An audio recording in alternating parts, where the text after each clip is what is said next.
कैसे इन्वेस्टमेंट करना है, क्या आपको बेनिफिट मिलेगा और टैक्स डिडक्शन क्या रहते हैं। हम जो भी ये वीडियो बना रहे हैं हम सेबी रजिस्टर्ड नहीं है, ये सिर्फ आपके ज्ञान के लिए और आपको मार्केट के बारे में समझाने के लिए है। तो जो आपको एडवाइस देते हैं कि जब भी आप इन्वेस्टमेंट करते हैं तो सबसे पहले आप अपने जो भी फाइनेंशियल एडवाइस हैं उनसे राय जरूर लीजिएगा। यदि आपको हमारा ये वीडियो पसंद आता है तो आप लाइक कीजिए, व्यू कीजिए और सब्सक्राइब कीजिए। चलो हम शुरुआत करते हैं। Investment for beginner in India. तो सबसे पहले हम देखते हैं कि हमारे पास बजट कितना है, यानी हम जो भी बजट बनाते हैं लंबे समय के लिए वो हमको बनाना पड़ेगा, क्योंकि हमको जब भी बजट बनाते हैं हमको ये देखना है कि फ्यूचर में इसका हमको फ़ायदा क्या मिलेगा। जैसे रिटायरमेंट के लिए हो गया, घर लेने के लिए हो गया, कॉलेज फंडिंग हो गया या घर में किसी की शादी के लिए हो गया। ठीक है, तो हमको सबसे पहले ये हमारा ऑब्जेक्टिव गोल जो वो सेट करना पड़ेगा। दूसरा, कितने समय के लिए हमको इसको रखना है, शॉर्ट टर्म है, मीडियम टर्म है और लॉन्ग टर्म है। शॉर्ट टर्म यानी 6 महीने से 1 साल हो गया, मीडियम यानी 1 से 5 साल हो गया और लॉन्ग टर्म यानी 5 से ज़्यादा 10 साल हो गया, 15, 20, इस हिसाब से। तो आप टाइम आपको निश्चित करना है कि आपको कितने टाइम के लिए आपका पैसा इन्वेस्ट करना है। अब दूसरा, आपके पास इमरजेंसी फंड भी होना चाहिए ताकि जब भी कोई घर में प्रॉब्लम होती है तो आप इमरजेंसी फंड का उपयोग कर सकते हैं। अब आप जो भी इन्वेस्टमेंट करते हैं तो इन्वेस्टमेंट करने के लिए आपके पास चॉइस होना चाहिए कि आप कहाँ पर इन्वेस्ट करना चाहते हैं और कितना इन्वेस्टमेंट करना चाहते हैं। जहाँ पर आपको सेफ हो, यानी आपका पैसा आपको वापस मिल सके, भरोसेमंद हो और भले कम रिटर्न मिले लेकिन अच्छा होना चाहिए। जैसे आप फिक्स डिपॉजिट है वो उसमें आपको फ़ायदा कम मिलता है, लेकिन ये आपको 7 साल के लिए रखना 5 साल के लिए, जब तक एफडी पकती नहीं, हम यहाँ पे इंडिया में पकती शब्द यूज़ करते हैं, जब तक ये नहीं होती है तब तक हम रखते हैं। इसमें भी बेनिफिट हमको अच्छा खासा मिलता है। दूसरा होता है हमारा पब्लिक प्रोविडेंट फंड यानी पीपीएफ। पीपीएफ है जो गवर्नमेंट बैक्ड है, लॉन्ग टर्म के इन्वेस्टमेंट है और प्रेडिक्टेबल रिटर्न और टैक्स लगता है इस पर, और ये 58 से 60 साल की उम्र के बाद आपको इसमें पैसा मिलता है। फिर हो गया नेशनल पेंशन सिस्टम यानी नेशनल पेंशन स्कीम इसको बोलते हैं, जिसका जो भी आप पैसा इन्वेस्ट करते हैं ये डेब्ट और इक्विटी फंड में होता है और इस पर भी आपको टैक्स एडवांटेज मिलता है और ये रिटायरमेंट के लिए सबसे बेस्ट प्लान है। आप किसी भी बैंक में जाके इसमें आप अपना इन्वेस्ट कर सकते हैं या अकाउंट खुलवा सकते हैं। म्यूचुअल फंड, अब म्यूचुअल फंड में 2 तरह के स्टॉक्स म्यूचुअल फंड है जो सबसे अच्छा तरीका होता है, जिसमें इक्विटी फॉर लॉन्ग टर्म के लिए आप अपने हिसाब से अपने उद्देश्य को पूरा करने के लिए कर सकते हैं। लेकिन जैसे अभी मैंने पहले आपको बताया कि आप किसी भी तरह का इन्वेस्टमेंट करने से पहले आप अपने फाइनेंशियल एडवाइजर से ट्राई जरूर लीजिएगा। फिर है डेब्ट म्यूचुअल फंड। डेब्ट म्यूचुअल फंड जो है वो बॉन्ड्स में इन्वेस्ट करता है, इसमें रिस्क कम होता है और आपको फ़ायदा ठीक ठाक मिल जाता है। फिर हो गया बैलेंस और हाइब्रिड फंड होते हैं, ये भी डेब्ट और इक्विटी फंड का फिक्स होता है, इसमें मॉडरेट लेवल रिस्क कम होता है। डायरेक्ट इक्विटी हो गया, स्टॉक हो गया, ये हाई पोटेंशियल रिस्क वाले होते हैं और इसमें रिवार्ड रेशियो भी उतना ही मिलता है और ये मार्केट पे डिपेंड करता है कि मार्केट के हिसाब से, अगर मार्केट बहुत ज़्यादा ऊंचा है तो आपको अच्छा खासा पैसा मिलेगा, मार्केट डाउन के तो आपका पैसा माइनस में भी जा सकता है। लेकिन ये रिस्क रिवार्ड पे डिपेंड करता है, आपकी कैपेसिटी पे डिपेंड करता है, आपके एपेटाइट पे डिपेंड करता है। डायरेक्ट इक्विटी भी हो गया, स्टॉक है। और अगर आप यदि एक्सचेंज ट्रेड फंड में होता है जिसके लिए आपको डीमेट अकाउंट खुलवाना पड़ता है, ये कॉस्ट डाइवर्सिफाइड होता है। म्यूचुअल फंड में आपको अच्छा खासा पैसा मिलता है और ये 10 से 12% या 10 से 15% का आपको रिटर्न दे के जाता है। फिर हम देखते हैं टैक्स एडवांटेज इन्वेस्टमेंट, जिसको हम इक्विटी लिंक्ड सेविंग स्कीम या ELSS बोलते हैं।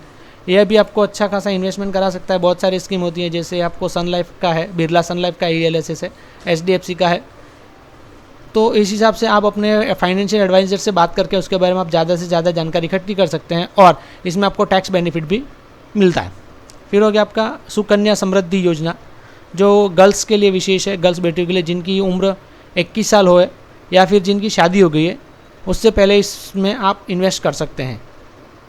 आपका पोर्टफोलियो जो है वो आपको डाइवर्सिफाई रखना चाहिए ताकि आपका जो भी नुकसान होता है, मार्केट में रिस्क रिवार्ड होता है, उसका बैलेंस हो सके और आपको उसका कम नुकसान हो। यानी आपको सेवरल एसेट क्लास अलग अलग रखने चाहिए, जैसे डेब्ट में आप कर सकते हो, इक्विटी में भी डाल देना चाहिए थोड़ा पैसा गोल्ड में और थोड़ा पैसा रियल एस्टेट में। फिर हो गया SIP यानी सिस्टमेटिक इन्वेस्टमेंट प्लान।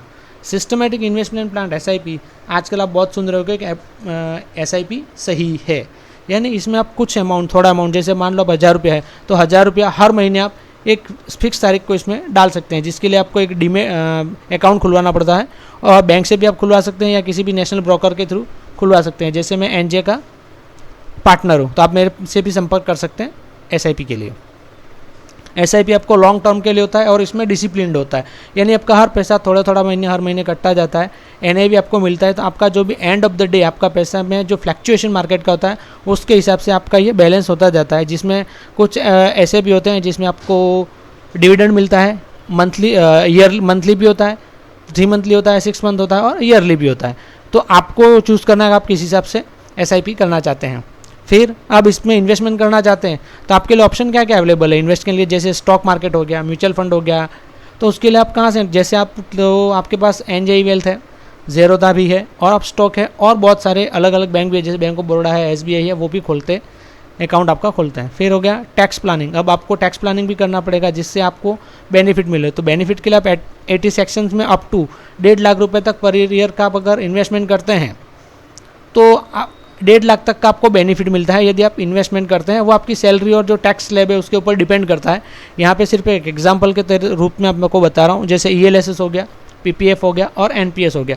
तो इसमें आप जो भी इन्वेस्टमेंट करते हैं उसके ऊपर आपको 1.5 लाख तक का टैक्स बेनिफिट मिलता है। अब हम क्या करते हैं, कभी कभी मिस्टेक्स कर जाते हैं, तो हम कुछ मिस्टेक को हमको अवॉइड करना चाहिए। जैसे मार्केट बहुत तेज दौड़ रहा है और हमने लोगों को देखा कि उनको बहुत सारा पैसा मिला तो हम भी पैसा लगा देते हैं, जिसके बारे में उनको नॉलेज ही नहीं है। तो क्या होता है कि हमारा जो भी पैसा वो तो या तो डूब जाता है, अगर माइनस में जाता है तो हम और पैसा ला के फिर लगाते हैं। तो पहले हमको इसके लिए ज्ञान लेना पड़ेगा, मतलब नॉलेज इकट्ठा करना पड़ेगा, यानी हमको पढ़ना पड़ेगा, तभी आप इसमें पैसा लगाएं। बेटर या किसी फाइनेंशियल एडवाइज़र से आप बात करें और उसके बाद ही शेयर मार्केट में आप अपना पैसा लगाएं। अब आप जहाँ पर भी पैसा खर्च करते हैं उसके बारे में हमेशा रिसर्च करें, पढ़ें, समझें और उसके बाद उसमें रिसर्च करना चाहिए। आपका पोर्टफोलियो इतना भी डाइवर्सिफाई नहीं होना चाहिए कि आपको ज़्यादा से ज़्यादा नुकसान हो जाए और बेनिफिट कम मिले। और आपका जो भी पोर्टफोलियो आपने बना रखा है उस पोर्टफोलियो का आप रेगुलर बेसिस पे आपको हमेशा हर 3 महीने में हर एक महीने में 3 महीने में रिव्यू करते रहना चाहिए और आपके ऑब्जेक्ट के हिसाब से उसको रीसेट करना चाहिए, यानी उसको डाइवर्सिफाई कर सकते हो या रीअरेंज कर सकते हो। तो आपको ये करना चाहिए और हमेशा आपको अपडेट रहना चाहिए कि मार्केट फाइनेंशियल रिलेटेड लिटरेसी होनी चाहिए, किताबें पढ़नी चाहिए, सेबी के लॉ पढ़ने चाहिए, फाइनेंशियल लॉज न्यूज़ देखना चाहिए। तो जिसको आपके मार्केट के ट्रेंड के बारे में पता चलेगा और आपको ज़्यादा से ज़्यादा नॉलेज गेन होगा, तो आपको भी पता चलेगा आपको मार्केट में कैसे काम करना है। इन्वेस्टमेंट करने से पहले मैं आपको पहले भी बोला है कि आप अपने फाइनेंशियल प्लानर से बात करें या किसी फाइनेंशियल प्लानर से सलाह मशविरा करके ही आप अपना जो भी है इन्वेस्टमेंट शुरू कर सकते हैं। यदि आपको हमारा ये वीडियो अच्छा लगता है प्लीज़ लाइक कीजिए, सब्सक्राइब कीजिए। अब हम जो भी रिटर्न करते हैं या इन्वेस्टमेंट करते हैं तो हमको उसमें फ़ायदा क्या मिल सकता है, तो मैं कुछ एग्जांपल आपको दे रहा हूँ जिसमें आपको रिटर्न क्या मिलेगा, रिस्क फैक्टर कितना है, टाइम होराइजन और टैक्स कितना लगेगा। यदि आप फिक्स डिपॉजिट करते हैं तो 5 से 7% का आपको रिटर्न मिलता है। रिस्क फैक्टर लो होता है, टाइम होराइजन 1 से 5 साल, आप 5 साल रख सकते हैं और 5 से ज़्यादा भी। अगर 5 से कम रखते हैं तो आपको फिर उस पर टैक्स लगता है, यानी आपको उसकी जो भी फीस होती है बिफोर मैच्योर्ड तो वो फीस आपको भरनी पड़ती है और ये फुली टैक्सेबल है। पीपीएफ जो होता है उस पर 7 से 8% का होता है और ये गवर्नमेंट द्वारा बैक्ड है। अभी इस पर 7.1% का आपको इंटरेस्ट मिल रहा है। ठीक है, ये लॉन्ग टर्म 15 साल है और 5 साल के लिए आप इसको लॉक इन पीरियड में रखते हैं। इस पर आपको under section 80C tax implication लगेगा। एनपीएस यानी नेशनल पेंशन स्कीम, जिस पे आपको 8 से 10% का बेनिफिट इंटरेस्ट है, रिटर्न मिलता है। मॉडरेट रिस्क है, ये रिटायरमेंट या 60 साल के बाद ही मिलता है। Partial tax benefit under 80C and additional deduction under section 80CCD में मिलता है। इक्विटी म्यूचुअल फंड है, 10 से 15% है। हाई रिस्क फैक्टर है, 5 सालों से ज़्यादा के लिए आप कर सकते हो। इसमें LTCG लगता है 10। Long term capital gain 10 lakh पे 10%, शॉर्ट टर्म कैपिटल पे 15%। डेप्ट म्यूचुअल फंड जो है 6 से 8% का मिलता है। लो टू मॉडरेट रिस्क है, 1 से 3 साल का है और ज़्यादा 3 साल से। तो ये टैक्स बेस्ड होल्डिंग पीरियड होता है। इसमें बैलेंस या हाइब्रिड 8 से 12% होता है। ये मिक्स होता है डेप्ट और इक्विटी का और 3 से 5 साल है। और ये अगर ज़्यादा 65% से ज़्यादा अगर इक्विटी कंपोनेंट है तो बेटर है। एक्सचेंज ट्रेडेड फंड ETF 10 से 12% रिटर्न मिलता है, मॉडरेट है, 3 से 5 साल के लिए है, ये इक्विटी की तरह ही काम करता है। डायरेक्ट इक्विटी 12 से 20%, हाईली रिस्क है, 5 साल इक्विटी म्यूचुअल फंड की तरह ही काम करता है। ELSS या 10 से 15% आपको रिटर्न मिलता है, हाई रिस्क है, लॉक इन पीरियड होता है 3 साल का। अंडर ATC आपको LTCD tax 10% and above 1 lakh रुपया लगता है। यदि आप इसके लिए आप अपना रेस्पेक्टिव लॉस देख सकते हैं, जो भी टैक्स स्लैब आता है उसके हिसाब से आपको इन सब में टैक्स लगता है। सुकन्या समृद्धि योजना जैसे मैंने आपको बताई था पहले कि 18 साल से अगर 18 साल हो गए और उसकी शादी हो गई तब तक आप कर सकते हैं। 21 साल की अनमेरिड गर्ल के लिए ये सुविधा अवेलेबल है, जो कि इंटरेस्ट टैक्स फ्री है और eligible for deduction under section 80C है। ये सब नॉलेज आप गूगल से भी ले सकते हैं या आपके जो फाइनेंशियल एडवाइज़र है उसके बाद वेरीफाई ज़रूर करें, उसके बाद ही आप इन्वेस्टमेंट करें। इसमें हमारा सिर्फ आपको ज्ञान देने का इरादा है और हम आपको किसी भी तरह का एडवाइस नहीं कर रहे हैं कि आप इसमें इन्वेस्ट कीजिए। Thank you. यदि आपका ये हमारा वीडियो पसंद आए तो लाइक कीजिए, सब्सक्राइब कीजिए। धन्यवाद।